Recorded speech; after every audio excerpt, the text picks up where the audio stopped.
Welcome back to Undisputed, y'all. From Oxford to Seattle and now in LA, we've got a very special guest with us in studio. Skip, I know you are pumped. Take it away. Welcome to Undisputed. Yes, it's a pleasure to have you.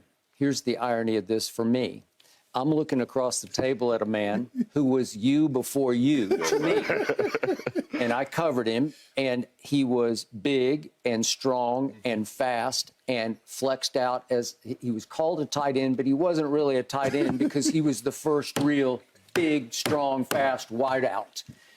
And all of a sudden, you come along, and Shannon was 6'2", 215-ish? 228. 228. I was thinking you by the end of the year. When I came in as a wide receiver at 227, and by the time they moved me to tight end, I had to lose weight. I played probably like at 210, 212. Okay, that's what I thought. Yes. Yeah, okay. But let's do 220-ish. Yes. So somewhere. Yes. And here you come.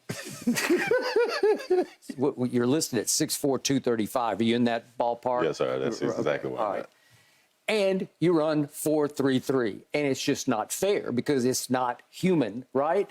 So what is your response to what you saw in him the first time you gazed upon this specimen? Well, the first time I saw him and I think AJ, they were on, had a push on IG and somebody posted, and I said, it's Photoshop. Because ain't no way in hell of a man that big look like that. I thought it was Photoshop. I really did. I thought it was Photoshop. Yeah. And I was like, nah, he's really like that. So I started getting that. Like, as more things started to come out, I'm like, how can he play? But when you watch him and you watch that way, he can dip his hips and he can get in and out of breaks because that's the whole thing with a receiver. Right. I don't care how big, how fast you are. If you can't get in and out of breaks, you can't win in anything. Exactly. Yes, sir. So how much time do you spend in the offseason working on things? Obviously, you and Skip and we were talking out there about, your conditioning and your lifting and you're trying to trying to put on as much strength as you possibly can. But how much goes into the technical side, the route running? Right. I would say that starts like around this time, like around OTAs. Okay. I had to build a foundation of, conditioning and strength before I even step foot on the football field to make sure, I don't break down, Right. When I start running routes or heading into the season. So I would say it's like around this time to where I really start focusing on being a receiver. Once the season is over, how much time do you take off, get away from it? I don't do anything. I'm not running. I'm not lifting before you get back into the guts of it. Yes, sir. I take a month off. And Okay. So this year, we lost in the first round of the playoffs. So I took all of February off and then started back working March 1st. Okay. How about I had you on the podcast last year. You tell me all this bullshit, the Starbursts and this. Have you changed the diet? It's crazy because after that, I did change my diet. Okay, see, I got it, y'all. I got it. I changed it. I don't eat as much cans as I used to. I still dabble a little bit, though. Right. You can't cut it all out at one time, but I still eat a little. Well, you are burning it off if you're doing what you just talked about doing on a daily basis. Yes, sir. It's a lot of work. All right, before we go deeper into your NFL thoughts, a quick aside, because we've been talking hoops all day, because that's what's happening right now. You did play in the Celebrity All-Star game this past All-Star weekend, and you won the MVP of that game. No shock, because you're probably just bigger and better than anybody out there, right? What shot do you give these Boston Celtics of making history, coming from 0-3 down to win it in 7? I don't like to put, limitations on anybody. Yeah. I think, anything is possible if a team actually puts their mind to it. Jimmy Butler and Miami Heat playing out of their mind right now. They playing like they don't have anything to lose. Like they just a bunch of dogs out there, a bunch of brothers trying to make it to the finals and go to, make it to the championship and win it all. So it's going to be a tough battle for Boston, but I don't put nothing past nobody. Jason Tatum was an awesome player, him and Jaylen Brown. So, they just got to come together and put it together and just play as a team like the Miami Heat are doing. But your gut feeling is the Heat will figure a way to get this done before 7 games. Right, yes, sir, because 4 games in a row after yesterday is going to be pretty tough. Yeah. All right, back to football, back to the Seahawks, back to last year.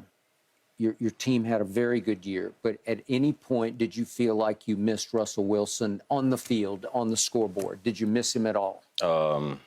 Seeing him run out of that tunnel when we played him the first game, I was like, dang, that's crazy just seeing him in another jersey. I know I've only been there for 3 years of his career, but, just that was weird to me. But after that, nah. Russ is playing for the Denver Broncos. I play for the Seattle Seahawks. We we're not brothers at that point. Like, I'm trying to win. How surprised were you that how well Geno played?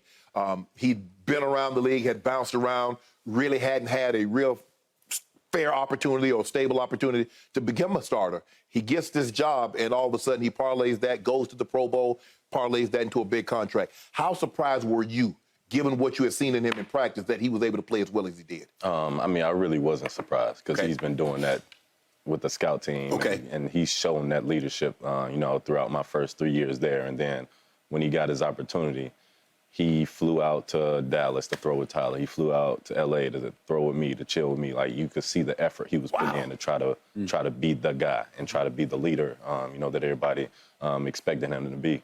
And during the season, he didn't waver that at all. Like, he was still the first one to the facility, still watching film, still training like he was the starter. And, you know, consistency is the biggest thing, you know, to me in the league. So he was showing consistency week in and week out. And, I mean, he reaped the benefits from it. It didn't surprise me at all. When you look at you, no more Russell Wilson, no more B. Wags. You're basically the senior, the elder statesman now. How much more of a leadership role have you taken under your wing that says, okay, now I'm the new leader of the team now? Right. I think I tried to do it too much last year. Tried to mimic too much of Bobby and Russ when, you know, I'm me. I can't mimic them and what they've established or built the foundation for 10 years there. So I think I got caught up in trying to be too much of a vocal leader. And that's not who you are, though. Exactly. No, I'm a leader by example. I go out there and I work hard, and, you know, if you're going to follow me, you're going to follow me. Or if you're not, you're going to get left by the wayside. So I think toward the end of last year, I just shut up and just started playing football. And this year, when I flew back up to Seattle and started training with the rookies and started training with the team, that's all I did was just shut up and just start working and showed people how I worked. And, I mean, it just turned out way better for me this time than it did last year.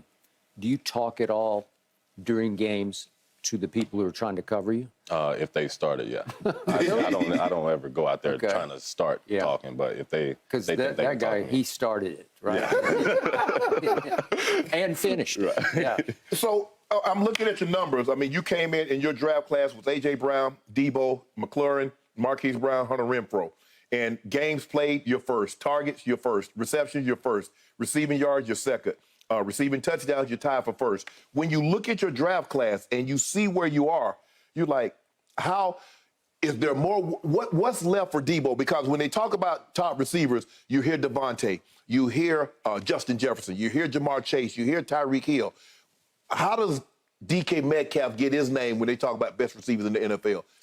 I mean, I think that's personal opinion in my book. I'm not trying to please anybody to be the best receiver in the league. I know who I am, and I know the DBs that have to cover me every Sunday, they know who I am too. So that's all I care about is just going out there and just opposing my will on everybody that steps in front of me, because everybody else watching TV, they really don't know what I do and what goes into actually a game plan or you know, establishing yourself as a top receiver in the league. So I know who I am as a person. You know, they got this thing, Mahomes and Travis Kelce against, who they play? Steph and Clay.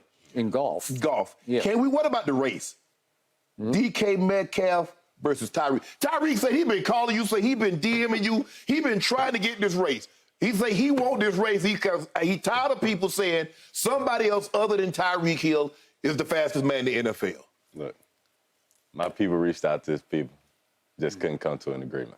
I've been trying to come to an agreement for 2 years now. Skip, you heard? So hold on, with the camera. That's your camera right there. Yeah. Look at that camera, Tyreek. We've been trying to come to an agreement for 2 years, just ain't worked out.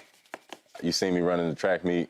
I didn't race against no 30-years-olds, but I raced against some real track and field athletes. So whenever you want to do that and hop on the track. What are the issues? Why can't you come to an agreement? They trying to do it during July. That's too close to the season. Yeah, exactly. Yeah, you ain't trying to pull it. Exactly. Yeah.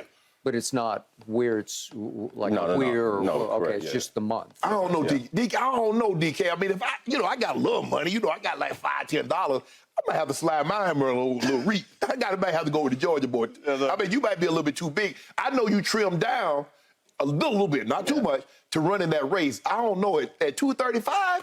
See, a lot of people don't know I was 240 when I ran that. So. You were 240 when you? Yes, sir. I don't know, Tyreek. I'm going to have to slide my money back on over to DK. What's Tyreek weigh now? Like About 195. 190 soaking wet with work boots on. Hey, appreciate you, bro. Sir, thank you. Best of luck. Stay healthy, man. Yes, I appreciate it. I'd put my money on you, DK. I'll see you on the field next season. Thanks so much for joining us this morning. Yes, ma'am. Thank you. Thanks for watching, Undisputed fans. Subscribe here to get the very latest from Skip and Shannon. Plus, go watch a few segments from our other shows on FS1.